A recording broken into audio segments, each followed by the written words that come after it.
Mbote bisika biso bozwa mio ezali BM Opinion Télévision to s'abonner massivement. Mokoma lelo na yembe bino mwana mboka Fiston Yankole na ende toko débattre sur ba thématique ya ba actualité ya République démocratique du Congo to za la brancher to partager ba lien pour na bon fonctionnement ya émission P ya chaîne na biso BM Opinion Télévision. Mbote mwana mboka Fiston Jésus Yankole. Mbote ndeko Keita Kalamba. Merci beaucoup pour l'invitation et nafesi bandeko nyoso bazolanda biso mbote. Mwana mboka Fiston Yankole tozalaka na yo tolobelaka mingi insécurité na este tolobela ba actualité misusu mais lelo na sepeli mingi tolobela sur ba conflit o ezali koleka bongo na Grand Bandundu conflit teke yaka. Est-ce que lelo toko oyeba tina nini ya conflit wana o bandeko bazali komiboma na bango tandis que bazali bango nyoso ba congolais? Merci beaucoup pour la maloba. Togoloba Boye, ce n'est pas la province du Bandundu en général parce que après le découpage territorial, nous avions avant d'abord 11 provinces, oui. Et aujourd'hui nous avons compté 26 provinces. Alors la grande province du Bandundu de l'époque, Yamopé et Sibisaki, cette subdivision. Et la province du Bandundu, nous avons le Mai-Ndombe, nous avons la province aussi à Kenge et nous avons autant d'autres provinces. Alors ici, nous allons exclusivement parler de la province de Mai-Ndombe, là où il y a ces conflits, le fameux conflit qu'on appelle Teke et Yaka. Mais ce n'est pas ça, parce que nous étions sur terrain comme chaîne et journaliste d'investigation. Nous étions sur terrain pour palper du doigt les réalités sur terrain, de comprendre quel est le véritable problème, quel est le véritable conflit oyo lelo et tamboli Congo mobimba mokili mobimba keba teke na bayaka bazo kufa bazo bundana. On ne sait pas bazo la mabele, on ne sait pas baweli bilanga, on ne sait pas baweli ba concession, on ne sait pas bazali koela réellement quoi. Mais nous étions sur terrain. Sur terrain, il n'y a aucun problème entre les Teke et les Yaka. Là, nous sommes au niveau, il y a province, il y a Mai-Ndombe, na niveau, il y a Kwamuntu, parce que na niveau il y a Kwamuntu, non loin de Kwamuntu, nous avons la localité qu'on appelle Kintsele. Kintsele est presque vide aujourd'hui. Kintsele, c'est une localité voisine. Il y a Mabele, il y a Batuti, oh, Bautaki Makolo na Est, Bautaki na Nord Kivu, na Sud Kivu, une grande partie aussi. Bautaki na province ya Maniema, Bayaki Makolo na Basi na Bana na Babibwele, Bangombe na Bango, Bayaki Koluka, Bayaki Kovanda na localité Moreza trop proche. Une localité voisine il y a Kintsele, Bafanda Kiwana na Bangombe na Bantaba na Biloko na Bamonyoso, les Rwandais là, les Tutsi. Au Bagida Bantaba, c'était vers 2015, 2016 et 2017. Tu as qui m'a créé le pays na Kinshasa qui non, bah Rwandais, bah côté déjà, bah comme déjà au niveau. Alors, pour voiler la face de ces problèmes, pour voiler ces tueries, bah le but que non, c'est les Teke et les Yakane bah Obunda, ne bazoé la mabele. Or sur terrain, c'est pas ça de Kokeita, c'est d'autres problèmes. Les problèmes c'est quoi? Ceux qui te zongi sima, na régime il y a 18 ans. Na régime il y a 18 ans, bandeko bandai kokamba ekolo, na régime il y a 18 ans, avant que Félix Azo Bokondi na mboka oyo, ba signa ki ba accord na bango. Na ba Rwandais, na ba Tutsi, na communauté Tutsi, na ba CNDP oyo ya Edouard Izi Mwanga Chuchu, ba signa ki le sous accord. Na Kunda Batouari, na Willingoma, na ba M23, na ba groupe rebelle, ba RDF, ba ADF, le Codeco et consorts, ba yokana kike le pouvoir de Kinshasa et ko céder ba responsabilité na yango mususu na ba Tutsi, na ba communauté Tutsi, na ba CNDP, na ba M23 et les autres. Na 2009, ba signé contrat privé avec les CNDP de Mwanganchuchu, to combine à niveau à 2013. Il y a une naissance et arrivée, il y a M23, d'autres revendications. Kabila avec son régime, avec ses amis, va signer clause Yassika. Alors, clause Yassika 2013, et l'Obi Boye, basu 6 provinces au Bakabeli Rwandais Batouti. Basu province, il y a Nord et Sud Kivu. Basu province, il y a Ituri. Basu province, il y a Otuele, c'est dans la sienne province orientale. Basu encore province à Maniema. Basu la province, il y a Tanganyika. Une partie de l'ancienne province, il y a Grand Katanga. Alors, tellement que Kagame a ton raté. Tellement que Kagame La vision de Kagame, c'est de prendre Goma, de ne pas se limiter au niveau de Goma, d'arriver jusqu'au niveau de Kinshasa. Alors, toujours en 2013, toujours dans le compromis, dans le solo qui n'a affaire, soit encore dans l'accord il y a 2013, Batonga quitté dans 6 provinces au Basédela qui bango parce que dans 6 provinces au Bapesa qui bango baso qui responsabilité des affaires militaires, des affaires économiques ou le plan mais aussi l'aménagement du territoire bango ni ba contrôler ba ça la ba faire en alliance. Kagame alobi non 6 provinces au Bapesa na tonité il faut encore matina maindombe. Yango to mona qui l'acheter au ezala qui. C'est lui. Quand nous parlons de Tuti c'est qui? Tuti c'est Kagame. Quand nous parlons de M23 c'est qui? C'est Kagame. Quand nous parlons de Edouard Izimouangan, tu sais qui? C'est Kagame. Quand nous parlons de Kunda Batouare, c'est Kagame. Quand nous parlons de James Kabarebe, c'est Kagame. Quand nous parlons de Willy Ngoma, c'est Kagame. Alors écoutez ceci.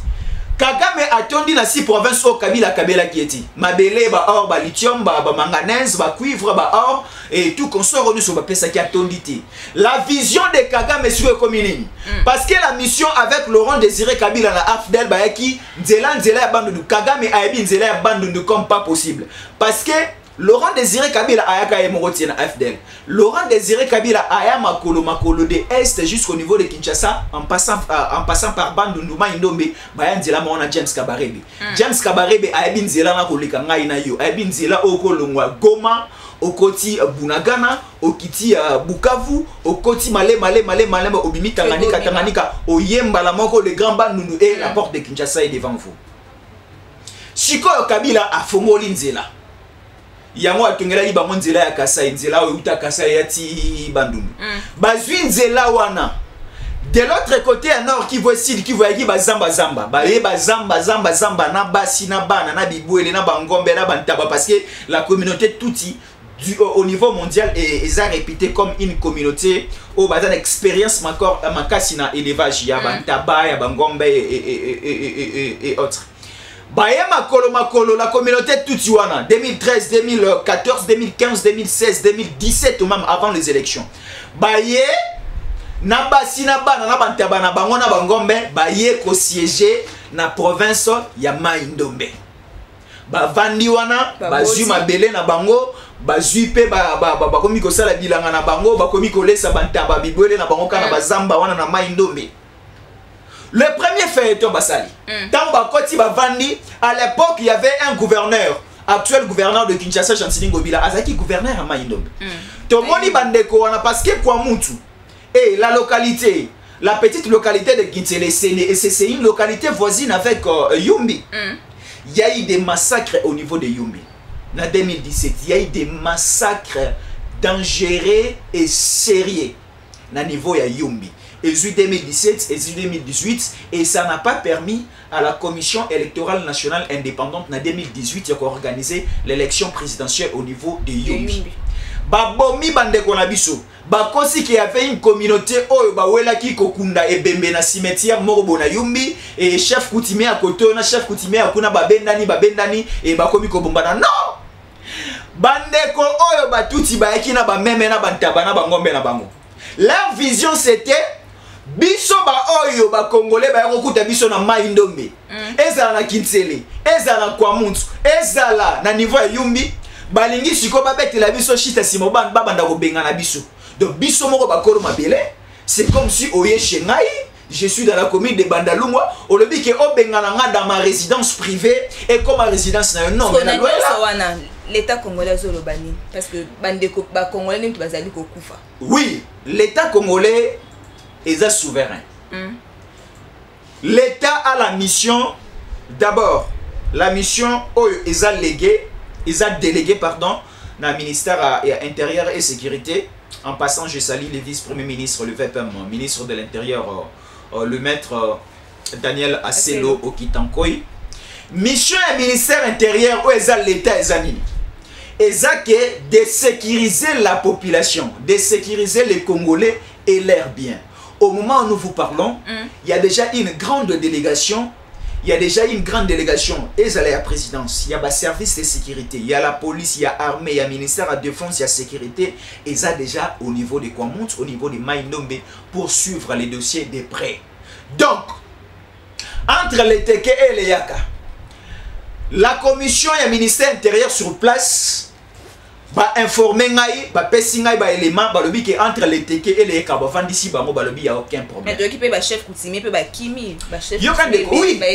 Quand vous parlez de chef coutumier, je vous rejoins directement. Quand vous parlez de chef coutumier, chez les chefs coutumiers il y a les teke. Il y a un chef coutumier de teke. Il y a aussi un chef coutumier de Yaka. J'ai une vidéo dans mon téléphone, mais comme c'est lui on la cherche. Nalandi ba chef coutumier wane a des communautés. Ils ont dit ceci. Moi chef coutumier de Teke, il y a aucun problème entre nos amis Yaka. Moi chef coutumier de Yaka, il y a aucun problème entre nous les Teke et les Yaka. Donc entre ces deux communautés, les deux communautés congolaises, et ça ne va pas ça n'a pas de problème. Mais le régime passé est quand ça conflit entre les Swahili et les Baluba. Tout le monde a n'engé bande konabiso ya Katanga. Piloté par Moïse Katumbi bazo benga na bande konabiso Baluba na Lubumbashi. Si vous allez au niveau de Matadi, Matadi c'est une ville portière, chef-lieu à Congo central, place au monde à Congo, mais ce qui est la Matadi au coup de Swahili est belé. Le directeur provincial il y a DGDA. Na niveau de la province de Congo central, c'est un Moussouaïli. Le chef de la police nationale congolaise, le patron de la police au niveau de Congo central, c'est un Luba. Si vous allez au niveau de la province du Haut-Katanga, c'est un Mungala qui est le chef de la police de ce côté-là. Sur aucun niveau de la province orientale, c'est un homme du Congo central. Donc c'est la diversité que Félix Antoine Tshisekedi Tshilombo a créée pour mettre tout le monde à l'aise. Donc Congolais Nyonso, Azan a libre choix, c'est la constitution qui le dit. Congolais Nyonso, Azan a libre choix, il y a qu'à vivre place sur un Lingui. Chiko les Teke et les Yaka au niveau de Maïnombe, il n'y a pas de problème. Chiko l'État congolais tellement que Ayoki yon a bémission au salaire.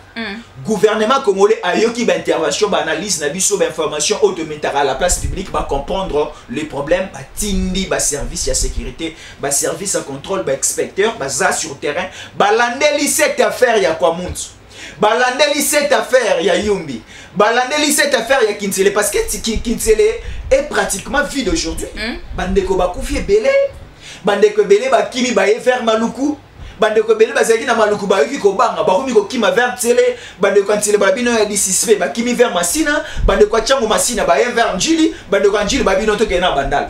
Mais le peuple réfugié wana a bazana bisika ya kuvanda te ba to meka ko sala sondage to tamboli to moni ba o ba kimi kana bango baza lelo ba se retrouver ba comme le quoi ba fazer musu bana ba famille te musu bana place ya kolala te l'état congolais a koluka moyen te le lengeni ni abenda bango nyonso lukela bango ba cité po ete ba vanda non ndeko Keita moto nyonso o auti Yumbi auti Kinsele auti kwa muntu auti na province ya Maïnombe akimi mobulu oya ba Rwanda ba tuti ba osala kuna boye bisangai ou encore beau mettre la liste ba kombo ya batuwana sur la place publique ba konzi ba rozwa bango ba zongisi bango kuna parce qu'il y a déjà la paix tela l'état za muninga na oti biso nous sommes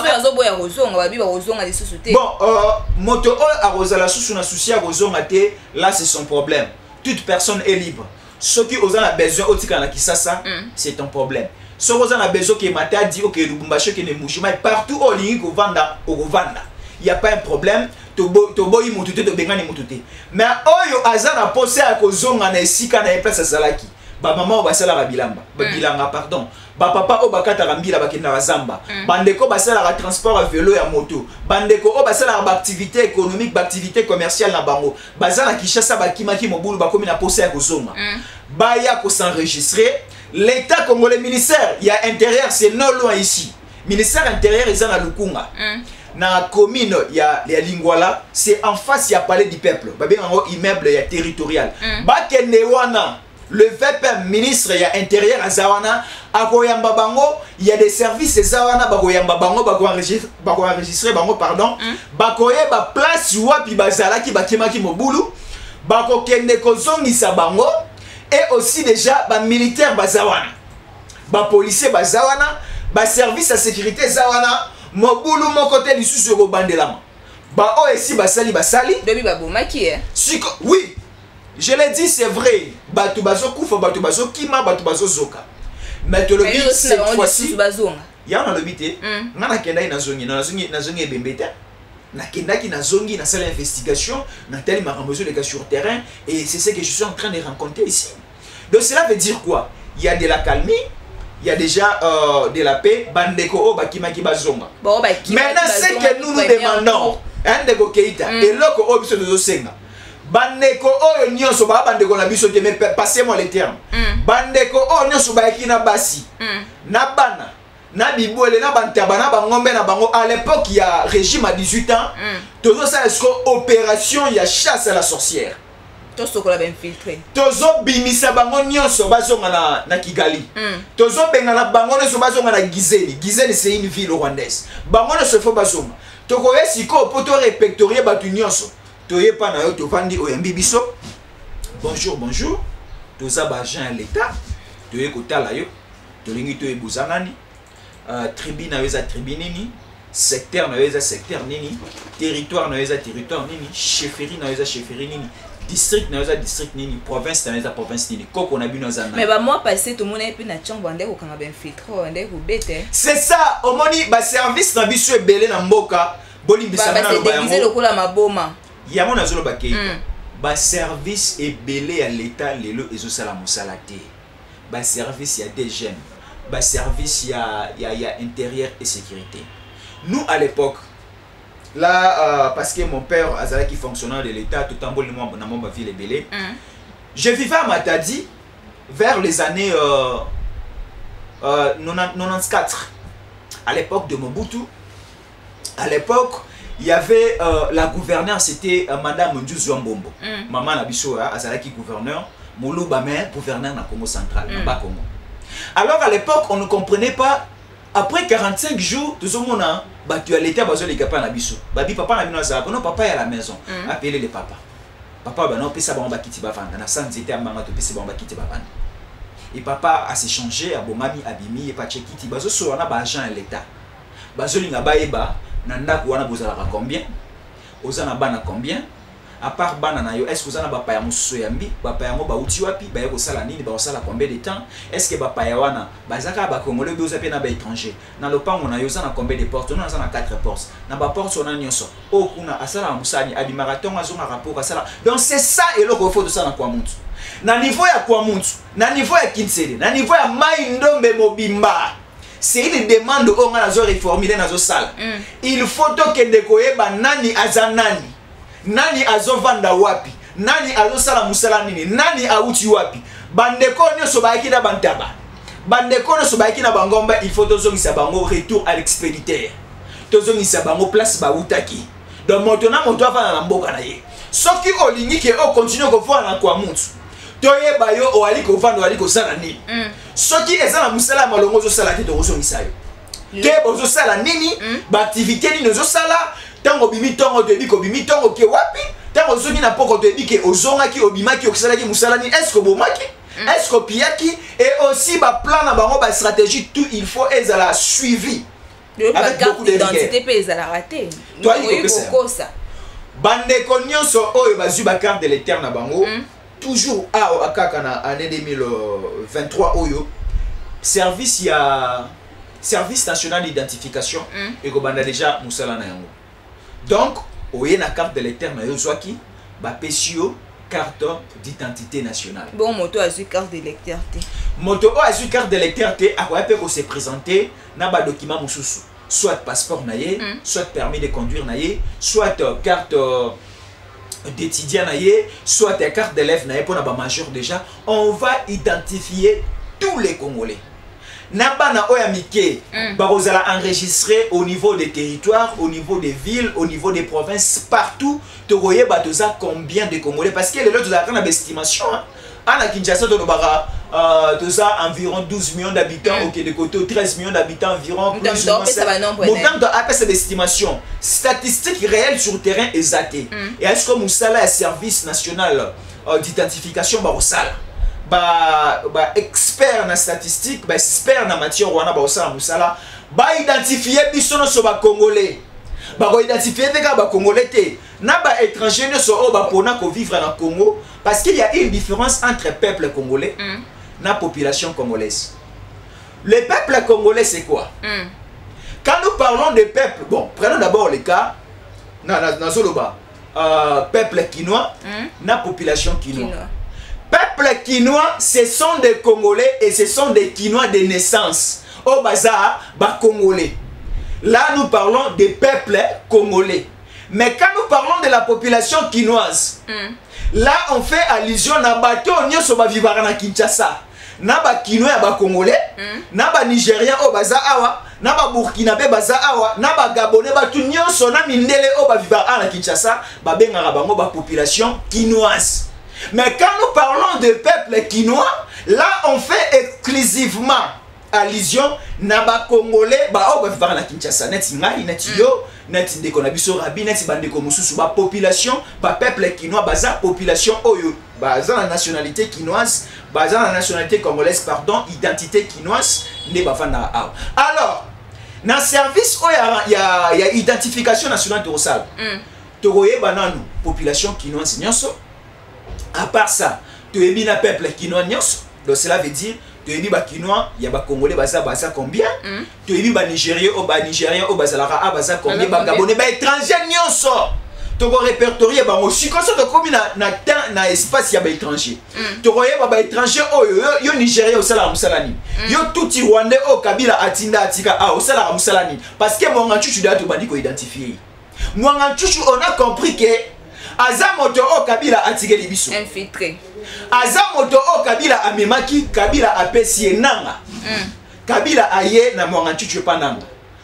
Kabila apesi nanga mwanga chuchu commissaire député national nanga a commissaire mwanga chuchu député national mwanga chuchu mais droit à Kagame oui mais droit à Kagame quand ngolobi mwanga chuchu azana makira na maboko na ye mwanga chuchu lelo azali ko déclarer ali ko lelaka ali ko bela pulu akende ko zo soin na États-Unis kasi bazali ko senga liberté provisoire bakende ko soigner mwanga chuchu pona pulu o azali donc makila batu o aboma makila ba mama o ba viola makile ba minero ba viola makile ba bébé o ba tuta na maboka ba kunda vivant bangonde ba ali kolela esali mwanga chuchu et le même filtré basé belé il faut te dénoncer alors ba te belé la liste est longue alors est-ce que réellement pas autant ba infiltrer mon sous là c'est un dossier de la justice donc mwanga chuchu soka li o kufa ye mongo étalien mais ceux qui olia ki nando ki faut bimisa kombo donc ba to nyonso ba boza la cité na liste ya mwanga chuchu bakozala devant la barre. Ezala nani ozala devant la barre comme témoin au pesa biso ba information to ba effectivement est wana esala nini. Lisumu ya bande kwa est zanini est-ce que ba finga nzambe? Est-ce que ba finga Yesu? Est-ce que ba ngone ba crucifier ki Yesu na Golgotha sur là? Non, on doit finir avec cette affaire. Il faut qu'il maison à la Kwamutu. Il faut na Kwamutu bande ko bato ko s'enrôler, ba on peut faut pas voter président de la République. Ba on fait pas participer na développement, ba mo na bonheur ya mboka o ba on peut pas côté na terre promise. Pour na ni bali ko bomba ndeko na biso comme. Lelo moi na mboka nang kadima pardon, a uti ko annoncer le biete ata bitumba na est ezali ya arosala ba organiser bongo ba élection.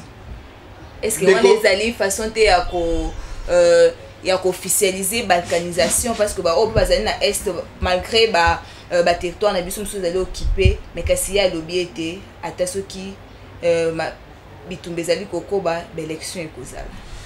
Ndeko Keita, j'avais bien suivi le président Yasseni, président Denis Kadima Kazadi. Il a dit ceci. D'abord, Abanagi ko bimisa ko présenter communiqué au ebakisi 15 jours na 3e ère opérationnelle. Babakisi 15 jours na 3 pays. Il y a Libanda et Mboka qui ont participé à l'élection présidentielle. Abakisi Libango 15 jours. Abakisi sous 15 jours na la province OE na 3e ère opérationnelle parce que déjà délai enrôlement 30 jours na bango kokaki babakisi Libango 15 jours pour na ba retardataire. Wana ezalaki première partie il y a communauté il y a communiqué na et aussi à lobby c'est mis sur terrain. Et ce coup, il y a un problème ébélé. Outre le problème technique, alors aussi, il y a des problèmes sécuritaires. Il y a de l'insécurité dans la partie est de la République démocratique du Congo. À Tindisiko Bal, dans le gouvernement, dans le Bakonzi, il faut que Bal lité Makashi. Kimia ezala na est, Yé alobi élection ou à organiser, il faut congolais nyonso ou azana âge majorité à participer. Alobi yé na élection à organiser à ko épargner même pas un territoire, même pas un centimètre et à localité moko ya province moko ezala épargner na élection présidentielle, législative, nationale et provinciale. Abi à ta territoire à ta mabele anda moté un centimètre et vous allez épargner.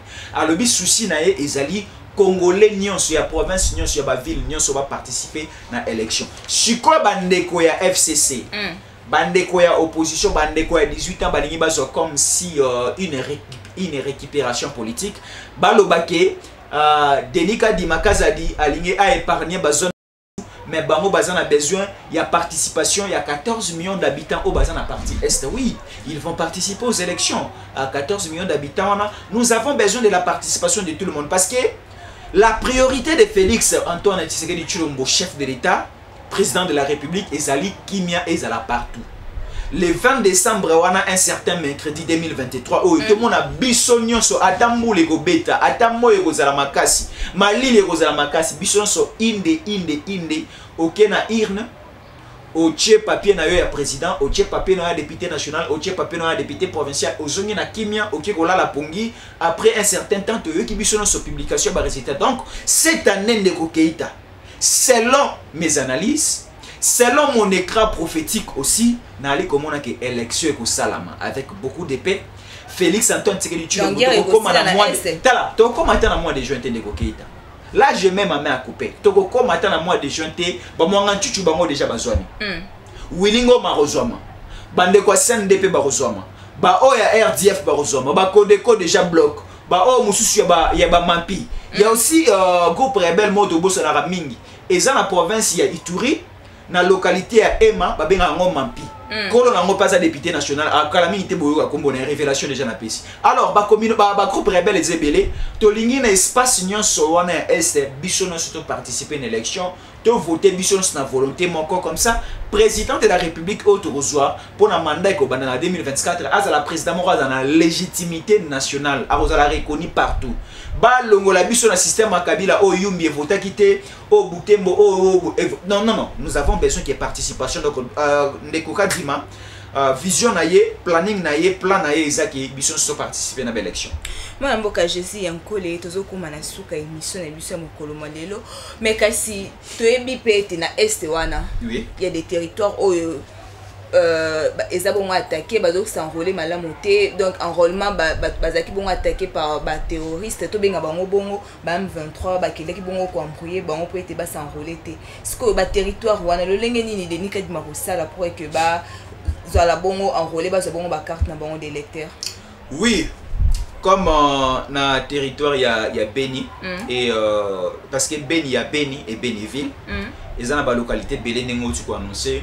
Na niveau ya Bunagana, na niveau ya Kibumba, na niveau ya Sake, na niveau ya Masisi, na ba niveau ya Baruchuru, ya ba Kichanga, ya ba Kishishe, na ba localité moi Belo na Tangi, na o mususu potanga qui juste au début de votre speech, il y a de l'insécurité to yebi, mais ba service ya sécurité au bali ko travailler ensemble avec la CENI, bali ko suma CENI pour que ba population civile ait à s'enrôler. Si quoi abonné to dali ko au niveau de Béniville, Béni territoire, enrôlement au salam. Il y a un centre même, il y a Séni qui a attaqué. Il y a 2 semaines passées, tout le monde a des policiers blessés, des kits électoraux emportés par les groupes rebelles. Mais déjà, les kits électoraux remplacés et enrôlement est se poursuivre. Il y a un débat qui c'est 15 jours. Parce qu'au niveau, il y a Est, il n'y a vraiment pas une forte population comme Kinshasa. Il n'y a pas vraiment une forte population comme la province du Haut-Katanga, le Lubumbashi. Il n'y a pas vraiment une forte population comme nos amis ici du Bandundu. Donc, du côté de l'Ituri, du côté aussi, il y a Nord Kivu, Sud Kivu, Soki Sécurité Ezali. Et que aussi, bandeko na biso ya Seni, agent au bazan en opération et enrôlement, travailler avec beaucoup de vitesse. Dans 15 jours au Etikale de Kokeita, on peut même enrôler la grande partie à bandeko au bazan espace. Donc, avec les 15 jours au Babakisi et bandaki depuis lobby, depuis hier, tu as dit qu'on continue. Souci na biso ezali, FRDC bazalawana, bandeko na biso pe bangolé bakoya. bande qu'on a besoin de force régionale pour travailler avec sincérité. Parce que la force régionale, surtout la grande partie de la militaire force régionale, c'est une composition de militaires kenyans. Le militaire kenyan, il faut remplacer le positionnement et belé, il y a un groupe rebelle. Donc les Kenyans, les militaires, il y a à la place. Il y a M23, il y a RDF, il y a CNDP, il y a Kagame. Aujourd'hui, Kagame, aujourd'hui le Rwanda est compté parmi les pays producteurs. Il y a coltan. Parmi les pays producteurs, il y a lithium. Parmi les pays producteurs, il y a or. Au moment où le sol rwandais n'a pas ses richesses, parce que ceux qui ont la Masisi, Masisi c'est répété pour les coltans. Grâce à infiltrer. Grâce, il y a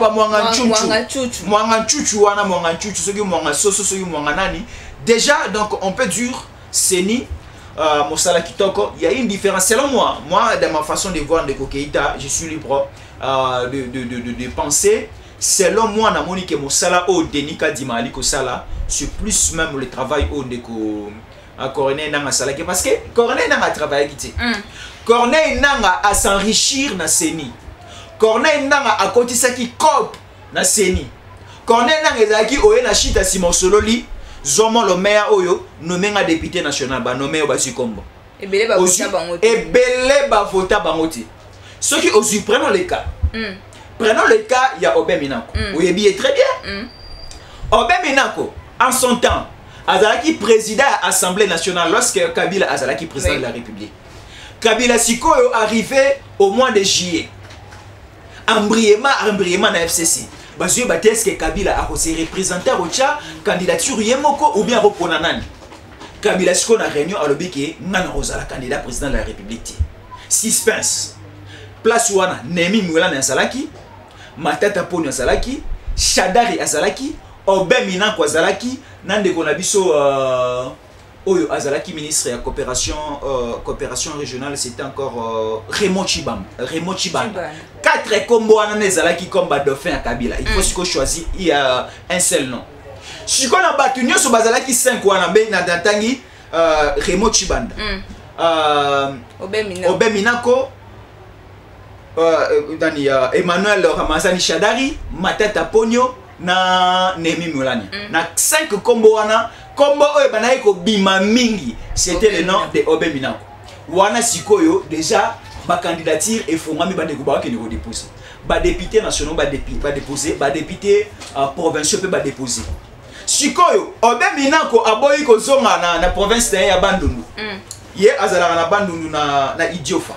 Aboko kena na Idiofa ayene opposer candidature comme député national abino na ngana ozela parce que Kabila la kainga ke na osala dauphin na ye. Azela zeli ba bureau ya Seni et kangi pona ba député provinciaux et kangi pona ba député national ba candidature ici. Et ce qu'elle a ouvert pona ba candidature à ba président. À mon abo chita sima vers 17h. C'était le 13 juillet. Combo ya Shadari Bimi. Shadari ndabimi dauphin. Ba compagnie bango nyonso na soni so tali na sima ya Shadari Obé Minako azalaki matata pona boye goya motu amemaki dossier il y a Emmanuel Ramazani Shadari na niveau ya Seni, c'était Nemi Mulania parce que c'est lui qui était le directeur de cabinet à Kabila à l'époque. Alors Obé Minako atikala jamais kozala candidat député national na Idiofa mais Abima député national à siégeara lelo. Donc cela veut dire que nanga a nommé ba député belé naba oyo bazala ba candidat naba oyo bazala ba candidaté naba oyo ba voter naba oyo ba voter liste déjà ezalaki établie na siège ya régime à 18 ans ezala rawa bituna ngai na commune ya Maluku na Kingakati. Déjà liste ezalaki établie que biso ne de majorité parlementaire parce que au niveau national to moni to akawa boy Shadara obimate ce sera Tshisekedi. Ba sali sikoyo rassemblage ba kombo na bango Obé Minako atikala jamais kozala candidat pour le salamate, il y a pas de numéro de vote, il y a pas même de campagne électorale mais azala voté Abima comme le 5e meilleur député national au niveau de Idiof. Le lois à député national. Alors Lelo, il ne faut pas comparer la compétence, l'expertise, le travail oyo neko denika dimakaza de ali kosala na mosala oyo nanga sala il y a pas à comparer. Et ça lokola ozo comparer butu na moi no otikala ka kokorana te parce que butu eza na temps na yango moi pesa na temps na yango laisser la place laisser donner la chance et pas ndeko Denika Dimakasa dit asala musala parce que déjà la première opération à lancaki il y a opération, il y a enrôlement des électeurs, tout le monde ira résultat. Au début, bande de rebelles, qui même nous étions ensemble avec vous, tout le monde bande de rebelles, non, carte d'électeur, faut ça clarté, mais débat on a ici là sur terrain. Batunyo solele komi na nzela na banque boye alinga zo mosolo azo bimisa mbangu carte d'électeur à présenter pour pas c'est bon. Donc cela veut dire que laissons le travail à la CENI et surtout biso population bande konyo so bazar na Nord Kivu na Sud Kivu va se présenter na ba centre de vote oeza ouvert ba ke lokolo ba carte d'électeur na ba moi ça sera une très bonne chose bisonyo surtout participer à l'élection et aidons aussi les chefs de l'État. Aidons aussi les chefs de l'État Kimia et Zongana Este Wana, ça fait longtemps. Kabila akaba mabele o, Kabila akaba mboka o, Kabila akuna mboka o na nécropole, Kabila asomba même Pierre Tombal, batia likolo ya cimetière à Congo. Mais Félix est venu comme Jésus à la famille des Mars et des Marie. Baluka est depuis le Matanga. Baluka est en Bagekunda, frère Nabango, à Monaniti. 4 jours après l'enterrement du frère de Marthe et Marie, Bamona Yesu Abimi. Ah, Marsina Marie Bagangi, mais ton ami est mort, ton ami est déjà enterré. Est-ce qu'il n'y a pas quelque chose à faire? Yesu Abi Bakunda qui est wapi? Batamboli à quelques 1 kilomètre Balaxé qui Tukunda qui ndekona Tukunda qui a mis en rap. Juste un mot, Manani frère Yamarsina Marie a ressuscité. C'est de la même manière avec Félix. Félix Kabila a tchaki déjà Pierre Tombal Likolo, il y a cimetière au Bakunda Congo. Mais Félix a dit juste un mot. Congo, t'as la Congo et l'amour. T'as la gratuité de l'enseignement. T'as la maille, t'as la loterie, t'as la maramnenge bonwani na Congo. Donc laissons encore la chance, donnons encore la chance. Dans de côté, c'est que des assises sa guerre à Est et surtout Maramouitali Golia, Maramouitali Boy, Maramouitali Boy. Là, ce sont des petites choses de Roussalamo. Parce que au moins, ma belle à Congo. Ma belle à Congo, la terre congolaise, c'est une terre fertile. Oso Obwaki Massam, Obwaki Mouba et Boti.